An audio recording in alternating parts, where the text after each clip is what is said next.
Barev, didn't hear you come in. Greetings and welcome to Ask That Guy with the Glasses.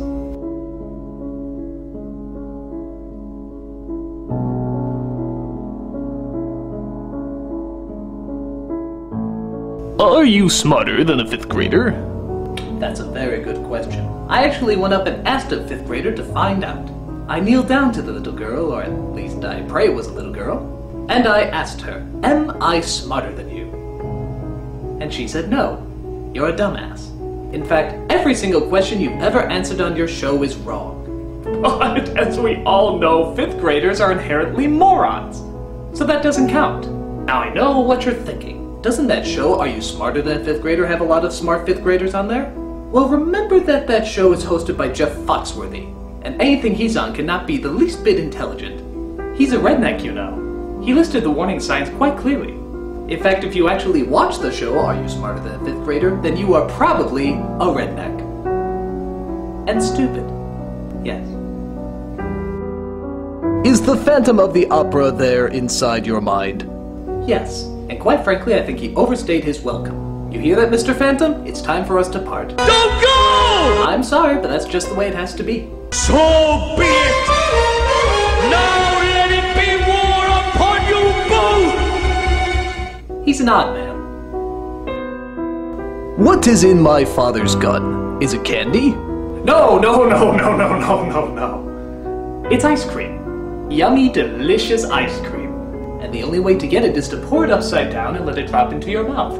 Sometimes it gets a little jammed in there, but luckily there's a little trigger that you can push that actually dispenses the ice cream quite well. By the way, if there's a man with wings and a harp talking to you after you eat that ice cream, just tell him that guy with the glasses sent you. I'm very well known up there. I'm up to 1,500 lawsuits and counting. What if Beethoven never existed? Then we would never have those delightful Beethoven movies. And Charles Grodin would never have a career. Pretty much like he doesn't right now, so nothing much would change. Oh, except the world of music would be altered and we'd probably be playing instruments on our toes. Pianos could only be played by uncircumcised people, and violins would be made out of Amish children. So actually quite a lot would change. But don't tell Beethoven that. He's already got a big ego. And he's deaf. And he's not alive. I'm glad we had this talk. What would happen if you farted during a prostate exam? Oprah does a jumping jack. Who would have thought? What will you do when you run out of ways to say hello? Probably go on a killing spree.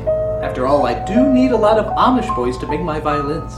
And thankfully, I only have 2 more ways to say hello left. So look for me in the news, people. That or I just stop saying hello. Either way works. If I dress up like you for Halloween, would you sue me? Of course not. What do you think, I'm just some sort of egomaniac that goes out and sues anybody that dresses like me? No.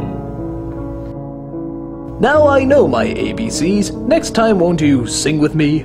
That wasn't ABCs, that was Twinkle Twinkle Little Star! I'll sue you! I'll sue all of you! Especially anyone who dresses up like me on Halloween! Especially this guy! See you in court. Spit or swallow? Quite frankly, I think what I do with my toothpaste is my own business. Can this question be any more obvious? It sure can. Watch.